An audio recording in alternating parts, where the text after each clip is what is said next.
Hi everybody, आज हम करने वाले हैं फंक्टर। फंक्टर क्या है? बेसिकली एक बिल्ट इन टाइप क्लास है जिसके अंदर सिर्फ और सिर्फ एक ही फंक्शन है जिसका मतलब है एफ मैप। फॉर एग्जांपल क्या होता है कि आपके पास ना काफ़ी सारे कुकीज़ हैं, आप उन कुकीज़ को चाहते हो कि आप उनको चॉकलेट कोटेड ले लो। आप क्या करते हो, पैकेट के अंदर सारे कुकीज़ से पैकेट के अंदर से कुकीज़ निकालते हो, एक एक कुकी को निकाल के उसको चॉकलेट के अंदर डिप करते हो, डिप करने के बाद ड्राई करने के बाद उसको दोबारा फिर पैकेट के अंदर डाल देते हो और उसको बंद कर देते हो। क्या किया आपने? एक चीज़ अप्लाई कर दी, चॉकलेट अप्लाई कर दी आपने हर एक एलिमेंट के ऊपर, जो भी बिस्किट्स थे पैकेट के अंदर। इसी तरह एफ मैप फंक्टर हमारा वर्क कर रहा होता है। अब फॉर एग्जांपल मैं यहाँ पे ना आपको एग्जांपल दिखाती हूँ। यहाँ पे आप कर देते हो GHC लिखा है मैंने, यहाँ पे मैं कंट्रोल L कर देती हूँ, तो थोड़ा नीट कर देती हूँ, काफ़ी रफ हुआ हुआ है। मैं कह देती हूँ यहाँ पे कि भाई तुम करो +3 है, +3 अप्लाई करो। किसके ऊपर +3 अप्लाई करो? पहले हम लोग लिख देते हैं एफ मैप अप्लाई करो, +8 अप्लाई कर दो। चलो किसके ऊपर अप्लाई करो? तुम अप्लाई करो 1 1 1। सिंपल एग्जांपल दे रही हूँ। उसने 999 कर दिया, उसने सारी वैल्यूज के ऊपर उसको अप्लाई कर दिया। फॉर एग्जांपल मैं यहाँ पे एक वैल्यू कर देती हूँ। मैं कह देती हूँ एफ मैप अप्लाई कर दो। किसके ऊपर अप्लाई करो? तुम कंकैटिनेट करो। किसको कंकैटिनेट करो? तुम यहाँ पे स्टार स्टार स्टार कर दो। ठीक है, और ये तुम इधर किसके साथ कर रहे हो? तुम ये कर रहे हो इमामा जो है लिस्ट के अंदर, एक कायनात बंदी है उसको है लिस्ट के अंदर, उसके ऊपर कर दो। उसने मुझे क्या किया, लास्ट में मुझे कंकैटिनेट करके बता दिया, मतलब हर एक एलिमेंट के ऊपर करके बताता है। फॉर एग्जांपल हम लोग ना एक बिल्ट इन टाइप क्लास बनाते हैं, थोड़ा और इसको ब्रॉडली देखते हैं। उसका नाम है मे बी 2। ठीक है, हम लोग कह देते हैं डेटा मे बी 2 है, जिसके अंदर ऐसा हो सकता है कि यहाँ पे कोई ना कोई डेटा हो या फिर वो हो नथिंग, कुछ भी नहीं है।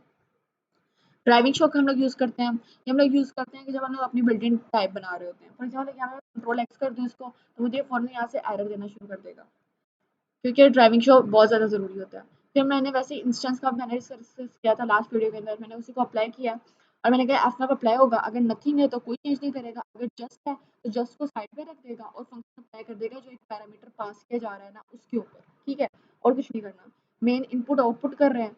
डू हम लोग यूज़ करते हैं कि सारी की सारी फाइल्स को तरतीब से एग्जीक्यूट करवाने के लिए, तो मैंने ये बस अप्लाई कर दिया। एक बात ऐड करना चाहूँगी, जिस तरह यहाँ पे हमारे पास मैप है ना, इसी तरह हमारे पास बिल्ट इन पड़ा हुआ है, उसके अंदर आप सिंपल मे बी भी है। लाइक इधर मैं यूज़ कर रही हूँ मे बी 2, मे बी भी एक अलग सेपरेट फंक्शन है जो डिफॉल्ट पड़ा हुआ है, हम लोग उसको साथ भी डायरेक्टली यूज़ कर सकते हैं। फॉर एग्जांपल उसकी एग्जांपल मैं देती हूँ कि फॉर एग्जांपल हम लोग करना चाह रहे हैं सिंपल जस्ट फॉर की वैल्यू में अप्लाई करके यहाँ पे दिखाती हूँ। यहाँ पे लिख देती हूँ just for F map replicate just for, उसने 4 दफ़ा मुझे 3 दफ़ा रेप्लिकेट करके बता दिया जस्ट फॉर को। तो जस्ट फॉर एक सिंपल चीज़ भी है, लेकिन अगर हमने जस्ट टू फॉर को यूज़ करना है तो मैंने उसके लिए बिल्ट इन खुद बनाई है जस्ट टू वाली। अब हम लोग इसको एग्जीक्यूट करके देखते हैं। पहले मैं इसको क्विट कर देती हूँ, यहाँ से सब कुछ खत्म हो जाए, फिर मैं कहती हूँ GHC। मैं GHC को यूज़ कर रही हूँ क्योंकि मुझे इस टाइम यहाँ पे एग्जीक्यूटेबल फाइल भी चाहिए।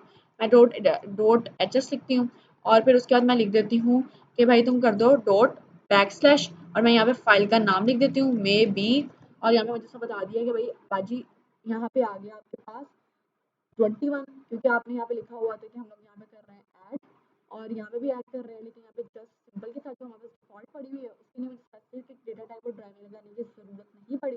और लास्ट में अगर आपकी सिंपल वैसे की वैसी वैल्यू है तो आपकी 18 ही आ जाएगा। अगर आप इधर प्रिंट नथिंग लिखते हो तो फिर भी आपकी वैल्यू नथिंग ही आ जाएगी, वो भी कोई बड़ा मसला शसला नहीं होगा। ठीक है, तो ये हमारे बेसिकली थी कि अगर हमारे पास कोई खुद हम लोग अपनी कस्टम डेटा बना रहे हैं तो उसके साथ किस तरह मैप वर्क कर रहा होता है। पहले हमने लिस्ट के थ्रू देखा था, अब हम देखते हैं कि अगर हम लोग ट्री के साथ करने वाले हैं तो वो किस तरह बिहेव कर रहा होगा। फॉर एग्जाम्पल ये है, अच्छा एक बात मैं बता दूँ कि ये जो फाइल थी ना ये मेरी बिल्कुल एग्जीक्यूटेबल फाइल होगी, इसकी एक फाइल भी बनेगी, मतलब जब मैं अब इसको फोल्डर को खोलूँ ना अपने, तो मेरे पास 2 फाइल्स बनेगी। मैं डेस्कटॉप के अंदर जाती हूँ और ठीक है, तो अभी अभी अगर इसको देखा जाए तो मेरे पास एक एग्जीक्यूटेबल फाइल भी बन रही है, 2 फाइल्स, ये सारी फाइल्स बन रही हैं इसकी वजह से। ठीक है, तो ठीक है, मैंने इसमें मेन यूज़ किया और प्रॉपर उसको थोड़े डिफरेंट बिहेव से GHCI को नहीं यूज़ किया, GHC को यूज़ किया। अच्छा, अब ये एक हमारे पास ट्री है। फॉर एग्जाम्पल हमारे पास कोई ट्री आ जाता है, इस तरह का कोई ट्री है, इसकी इस तरह हो सकता है यहाँ पे एक लीफ हो, यहाँ से हो सकता है इसके लेफ्ट में भी हो, राइट के अंदर भी कोई ना कोई वैल्यूज हो। हम लोग इसको किस तरह हम इसकी डेटा टाइप को डिफाइन करेंगे इसको देखते हैं।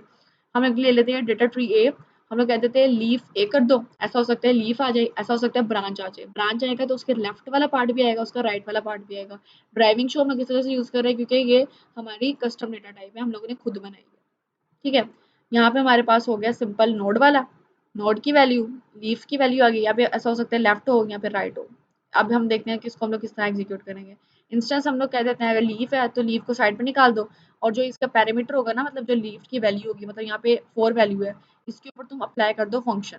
ठीक है, हम लोग कह देते हैं उसके ऊपर अप्लाई कर दो, लेफ्ट है तो लेफ्ट वाले के ऊपर अप्लाई कर दो, लेफ्ट की वैल्यू के ऊपर, राइट है तो राइट वाले के ऊपर अप्लाई कर दो, अगर ब्रांच के अंदर है तो तुम बस इसको एग्जीक्यूट कर दो। मैं कंट्रोल ऐसे इसको करती हूँ और मैं यहाँ पे इसको कर देती हूँ GHCI, सिंपल मुझे लिखना है GHCI, और साथ में मेरी फाइल का नाम क्या है, functor.hs। ठीक है, अभी उतनी देर में एग्जीक्यूट हो रहा है, उतनी देर में मैं आपको बता दूँ ये क्या हो रहा है। फॉर एग्जाम्पल मेरे पास ना ये कोड था, मैंने क्या किया है, मैंने इसको लिखा है कि भाई ये इस तरह की मैंने ना अभी आपको ट्री कोड बना के दिखाया, मैंने इसको GHCI के साथ एग्जीक्यूट किया है। अब मैं चाह रही हूँ कि मैं ना एक ट्री एक्स ले लूँ, आप डायरेक्ट इस तरह ना कोई वैल्यूज़ भी लिख सकते हो हैस्केल के ऊपर।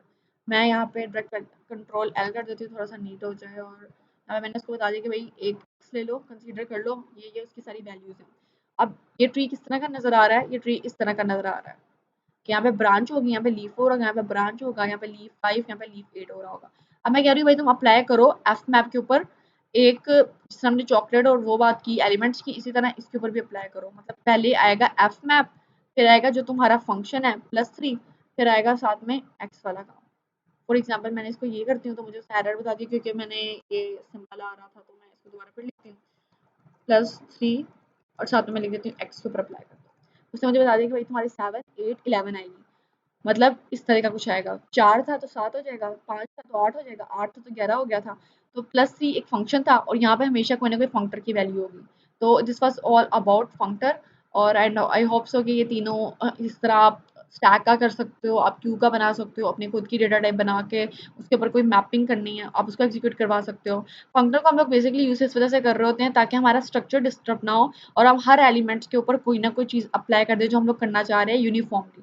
फॉर एग्जाम्पल जिस हम लोग ने बताया चॉकलेट अप्लाई कर रहे हैं, इसी तरह हम लोग अप्लाई कर रहे हैं +3 हर एक एलिमेंट के ऊपर, ट्री के हर एलिमेंट के ऊपर, और जब मुझे वो रिटर्न बैक कर रहा है वो भी ट्री की फॉर्म में कर रहा है, उसके स्ट्रक्चर को भी चेंज नहीं कर रहा, और हर एक एफ मैप के ऊपर अप्लाई करते हुए ना हर एक के ऊपर मैपिंग भी कर रहा है। तो it's all about for today.